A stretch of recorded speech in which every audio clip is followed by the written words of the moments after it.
So now we're looking at medians and centroids. A median we're going to define as a segment joining the vertex to the midpoint of the opposite side. So we're going midpoint to vertex.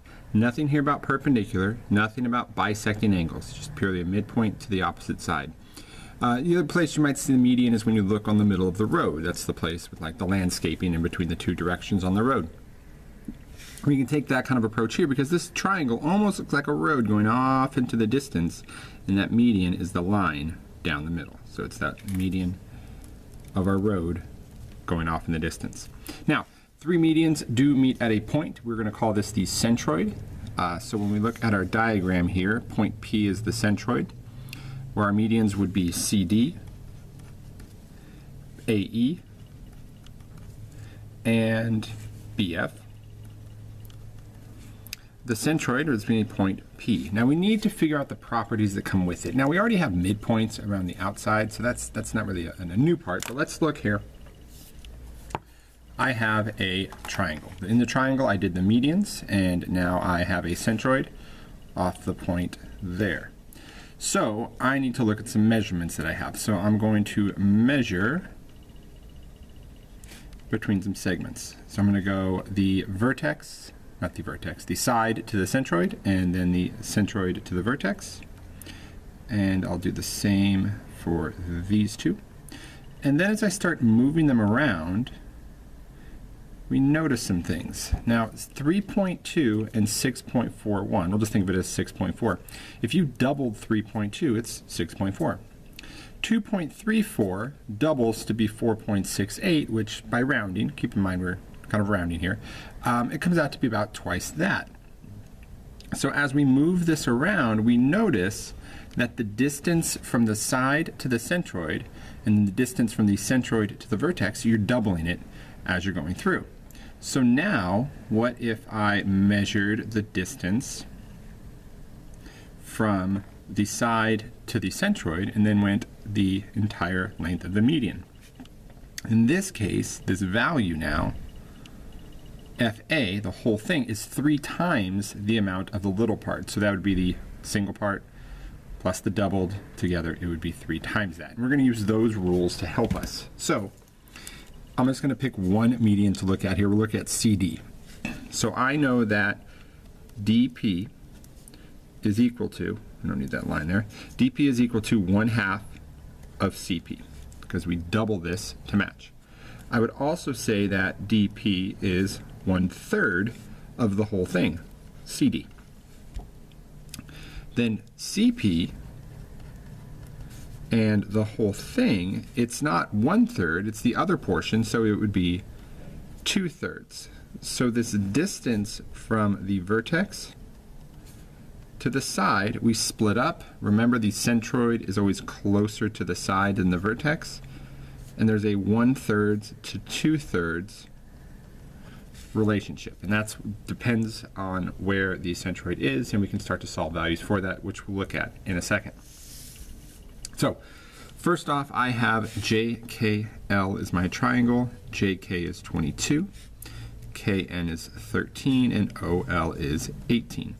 Now, this is all on the outside of the triangle. I know that M, N, and O are all midpoints, so I would have 18 here, 13 here, 11, and 11, because I can split things up. I would also know this would be 26, and then this would be 36. So I've kind of done all the work. Now I need to find what it's asking me for. So KM, K to M is 11, that's half of 22. And L was, since this was 13, the other portion is 13. KL is the whole side, so that's 26. JO is 18. And JL, the entire length, is 36. So just using midpoints there. Now the next part is I'm going to look at segments, or the medians that are within the triangle.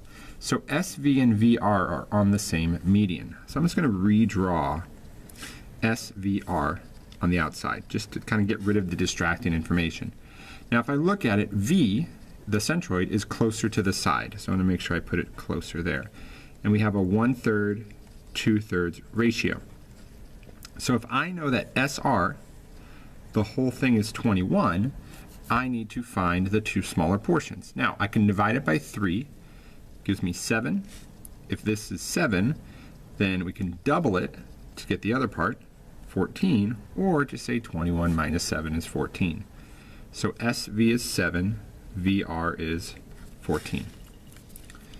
Next is QV and QU. Those are in the same portion, so I'm going to redraw this side. So it goes from U to Q. V is closer to the side, that's U. It's our 1/3, 2/3. I know that VU is 8, so I double it to get this portion. QV is 16, and the whole thing is 24. So QV, 16, QU, 24. Last is PV and VT. Right over here. It is P to T with V being closer to T. I know that PT, the whole thing is 15, so if I divide it up, I have 5 and 10, because 15 divided by 3 is 5, 10 is the other portion, it's also 2/3 of 15. So PV turns out to be 10, and VT turns out to be 5. Now we're going to graph our different triangles here, and we're going to find the centroids in each one.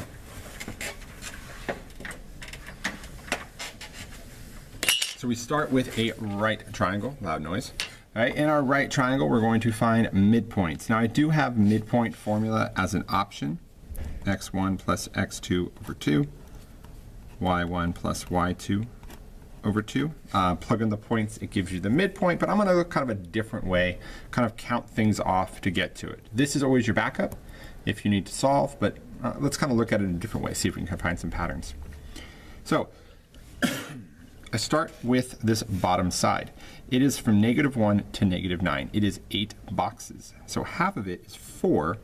So the midpoint would be 4 units over from each side, or the coordinate -5, 1.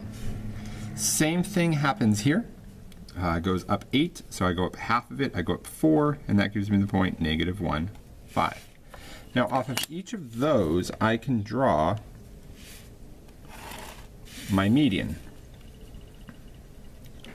Now we only really need 2 of them to show us where the point is, but the third one's good to make sure we are on the right track.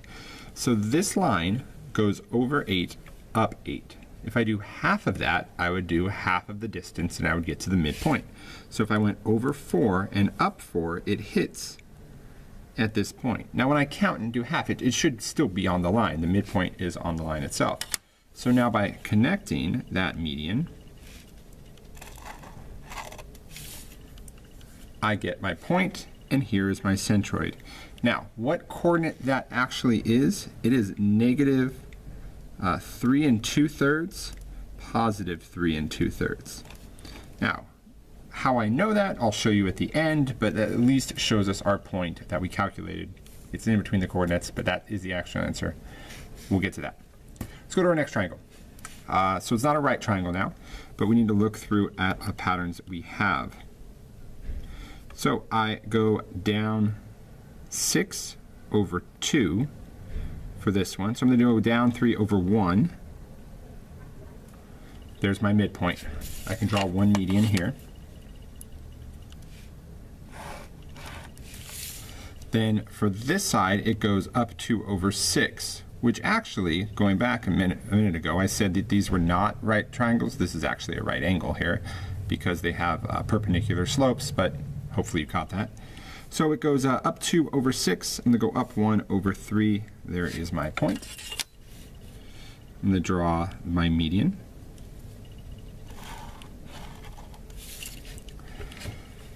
Lastly, I went down 4 over 8. So I'm going to go half of it, down 2 over 4.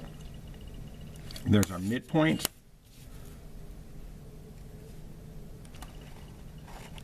And there is our centroid. Now in this one, the coordinate went over 1, 2, 3, 4. It is 4 and 1/3. And it went up 4 and 2/3. Again, how I figure that out, I'll get to in a moment. Moving down. Our bottom triangle here. Let's look at this side first. it looks like I go down 3 over 8. Now, taking half of it can be tough, but I do know it goes over 8.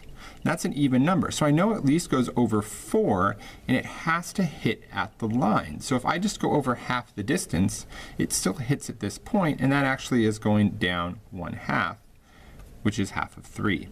So this coordinate of, looks like 5, -2.5 is one midpoint, which all of these points, if you're not sure about, you always have midpoint formula to go back to. Okay, next, we go from this point to here. Looks like I go over 13, so I went from -4 to 9, and up 6. I put a -10 there. Now up 6 means I go up 3. So if I just go up 3 and find where that hits, it hits at this point. Well, this point is 6.5 over from -4, which is the middle point, because it's half of 13, and it gives me my other median. So I have 2 points. Let's make sure the third hits there. So this last line, it goes from -4 to 1. That's 2.5. And then it goes from -10 to -1. That's 9. So if I have 5 and 9, I take half of each of them. That's 2.5 and 4.5. If I go over 1, 2.5, I actually go up 4.5 as well, and I get the coordinate of -1.5, -5.5. Now what's going to show me that this is correct is when I line this up, they all meet at the same point, so I have the correct centroid, which in this case is a whole number. For both points, coordinates, I have 2, -5. Okay, so I've graphed them, I've gotten them. Now, let's see how I did this. So if I take the points I used from each of the graphs,